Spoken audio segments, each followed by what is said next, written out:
Hola, bienvenidos y bienvenidas a Más que un diván. Soy Catherine Medina y el día de hoy tenemos con nosotros a la nutrióloga Sonia Ochoa.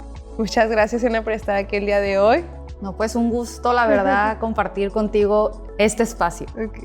El día de hoy vamos a hablar sobre nutrición y salud mental, ¿no? De pronto, cómo las emociones, el estado mental también influyen en los procesos de nutrición y qué más que una nutrióloga que ella está viendo justamente desde el otro lado, ¿verdad? Así es.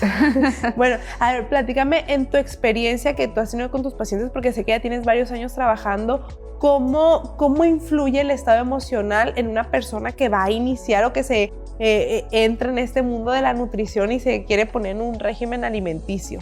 Muy bien, pues es una pregunta muy interesante porque sabemos que las personas tenemos una parte emocional que tenemos que tener en teoría en equilibrio. La comida es parte del equilibrio, la alimentación de la vida del ser humano.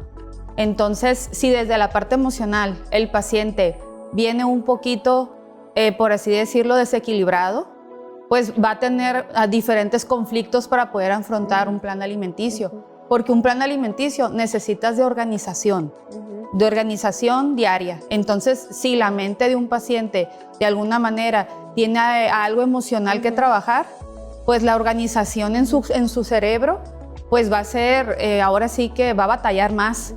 Entonces considero que esa parte, y por otro lado, a veces no tienen muy claro el objetivo por el cual están iniciando el cambio, porque es un cambio personal de salud. Los mejores casos de éxito que yo he tenido son personas que su objetivo es la salud. Entonces, cuando la parte emocional está ahí un poquito no clara lo que quiere, también afectaría precisamente el seguimiento. Okay. Entonces, ahorita uno de los componentes que tú me estás diciendo es algo que es importante, justamente es la organización, quizá pudiera ser la disciplina, pero también hay otros factores, por ejemplo, el estrés pudiera también jugar un papel importante, como, no sé, un factor que pudiera influir en la toma a lo mejor de decisiones o a lo mejor en cómo la persona se está relacionando con la comida, o sea, desde tu experiencia. El estrés que está afrontando el paciente, ¿te refieres? Sí. Ok, mira, el estrés que está afrontando el paciente actualmente, claro que tiene mucha relación con que no tenga a lo mejor un éxito en su proceso. ¿Por qué?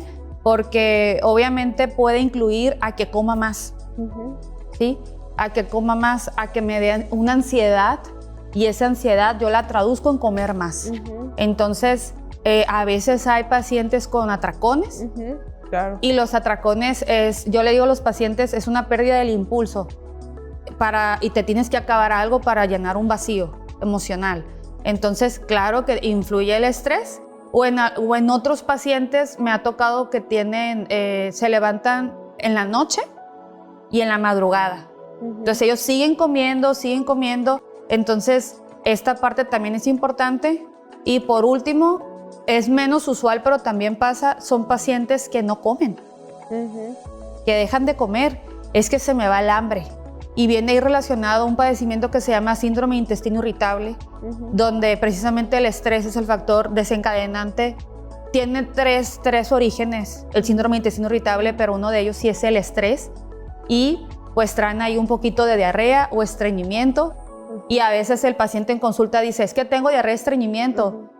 Lo primero que le pregunto es, ¿dormiste bien? O sea, es la primera pregunta. Y a mí me gusta mucho abordar el estilo de vida del paciente como para poder ir entendiendo, ahora sí, el nivel de estrés que el paciente puede presentar.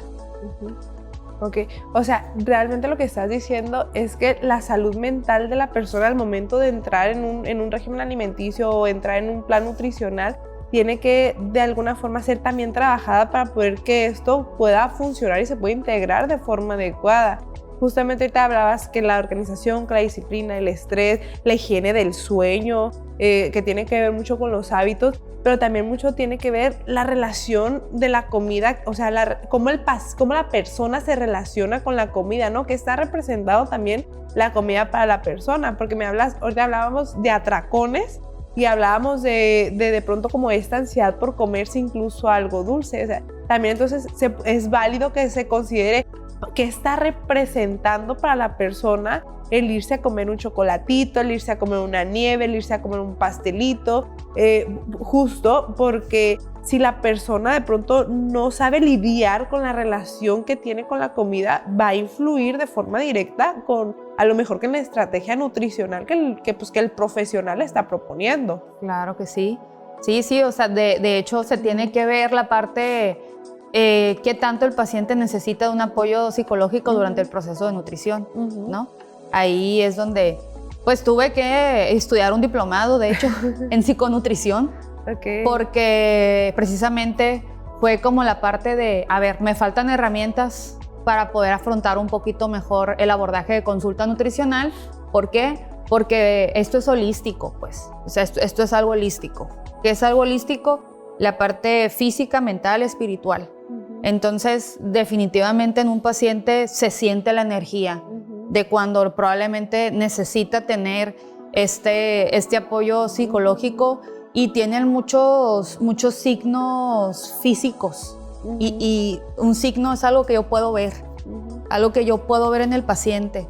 Entonces, cuando se ven estos signos físicos de, ahora sí, a lo mejor de estrés, de ansiedad, me estoy comiendo las uñas, me estoy agarrando el cabello, de repente traigo muchas ojeras, de repente tuve una muy mala noche, o sea, todo ese tipo de cuestiones, la manera de hablar, la manera de cómo expresa su día a día, si lo maneja con tranquilidad, si lo maneja con mucho estrés, es que no tengo tiempo porque todo el día estoy arriba para abajo. Bueno, es que no te das tiempo para ti.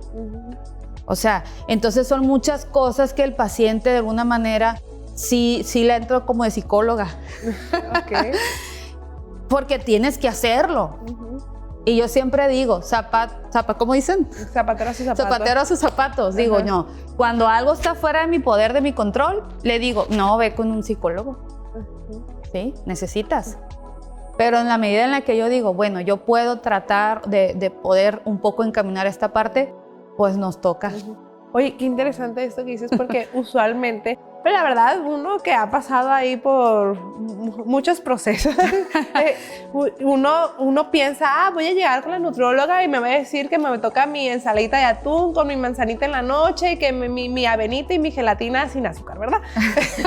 Entonces, sí. uno dice, no, me va a dar mi hojita de la semana o de 2 semanas y yo me voy a ir a hacer la dieta y voy a ver ahí cómo le hago.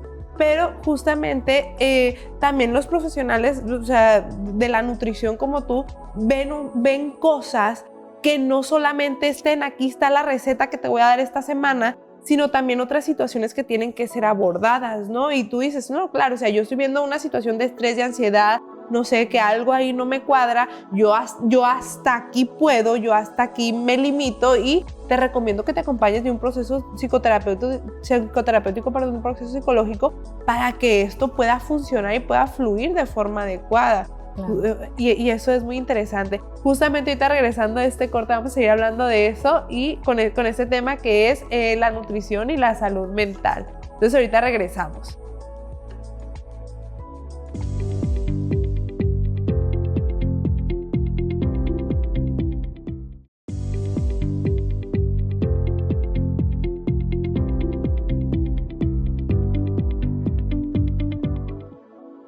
Continuamos en Más que un diván con este tema tan interesante que es la nutrición y la salud mental. Justamente ahorita estábamos hablando de pronto de estas personas que entran en estos regímenes alimenticios y que buscan justamente cambiar a lo mejor hábitos, de pronto cómo las emociones, cómo incluso la organización, la disciplina, el estrés pueden influir. Y fíjate que ahorita, si le entramos por ahí, desde tu experiencia, claro, porque aquí estamos hablando que tu experiencia aquí ahorita es como nutrióloga, si te ha tocado ver o de pronto te ha tocado como el experimentar o el ver desde tu trinchera cómo influye a lo mejor una ansiedad, una depresión en una persona que está incursionando como en esta vida alimentaria. Ahorita me hablabas de atracones, me hablabas o incluso de no comer.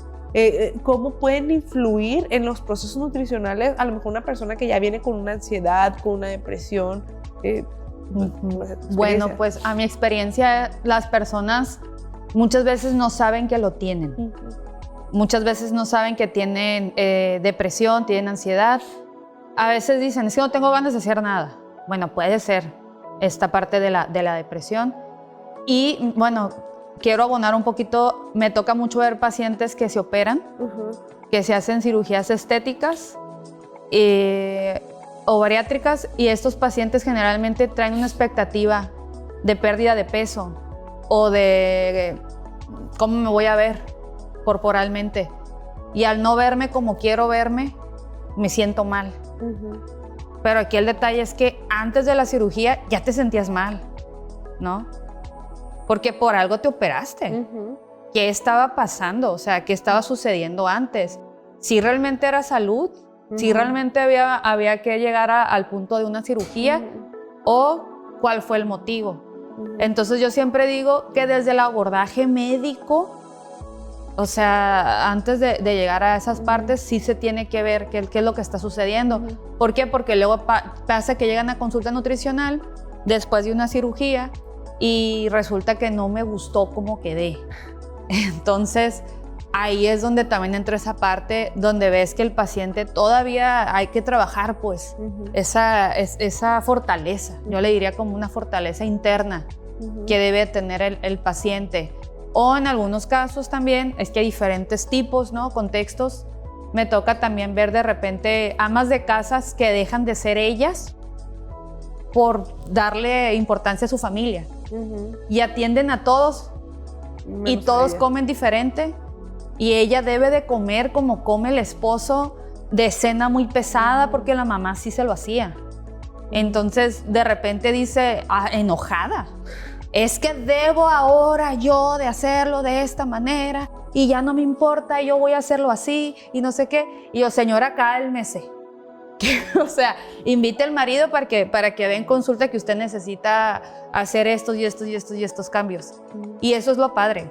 O sea, te digo, cuando un paciente viene de repente con algo que su familia está por ahí involucrada y también le causa ese proceso de estrés o porque no lo puedo lograr, pues sí hay que involucrarlos, te digo. Y hay muchos casos, adolescentes también veo, de repente el bullying, de repente entran ahí los trastornos de la conducta alimentaria. Me acuerdo que me tocó ver una muchacha impactante, la dieta de las princesas. Si eres Blancanieves, pura manzana en todo el día. Si eres la Bella Durmiente, no vas a comer en todo el día porque te la vas a llevar dormida.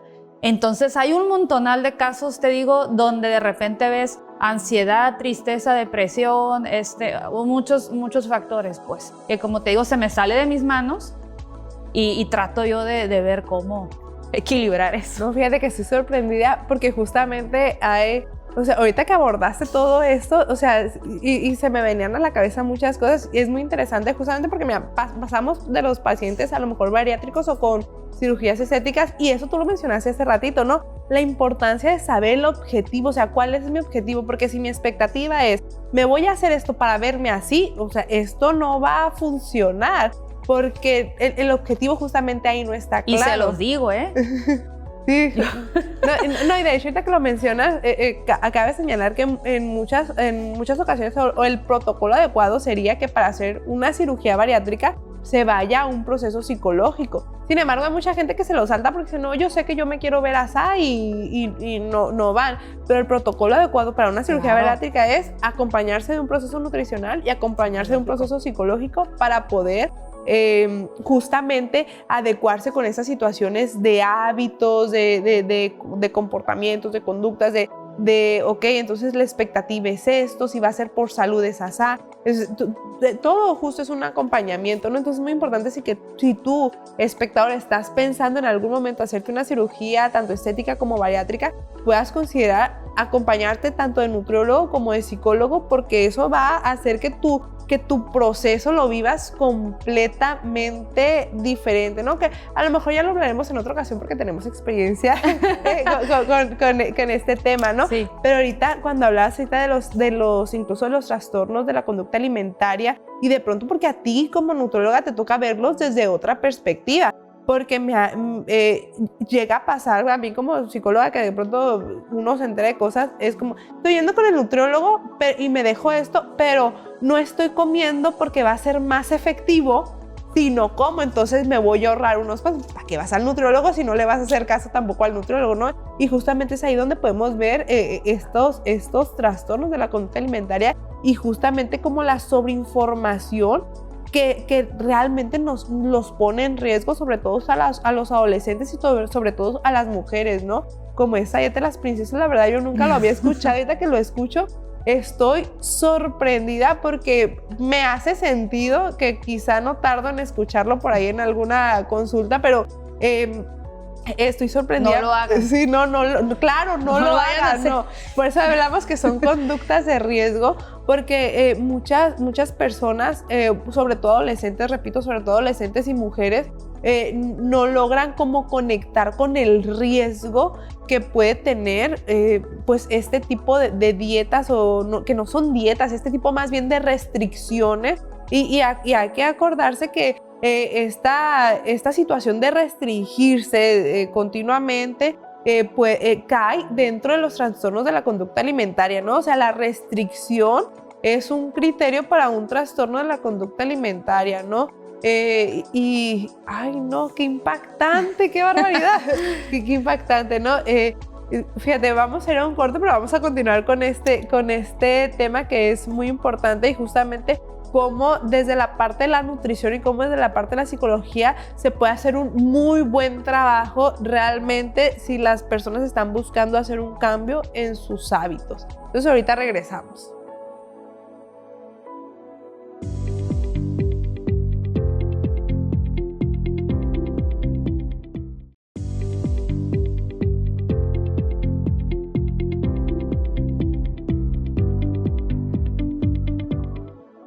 Bueno, continuamos en Más que un diván con este tema que está bien interesante y que nos quedamos así como en final de telenovela de qué va a pasar después con este tema de la nutrición y la salud mental. Oye, qué interesante todo lo que hemos platicado el día de hoy. Muchas cosas que de pronto a lo mejor también a nosotros como psicólogos se nos pasa, porque realmente a veces vienen pacientes que a lo mejor que están buscando un cambio de hábitos, de procesos nutricionales. Vienen personas a lo mejor con indicadores de trastornos de la conducta alimentaria, que pueden ser tanto anorexia, bulimia, estos procesos de atracones, etcétera. Y justo me gustaría preguntarte, Sonia, desde tu experiencia, ¿cómo se puede abordar o cómo se aborda un paciente con un trastorno de la conducta alimentaria desde la parte nutricional, ¿no? Muy bien.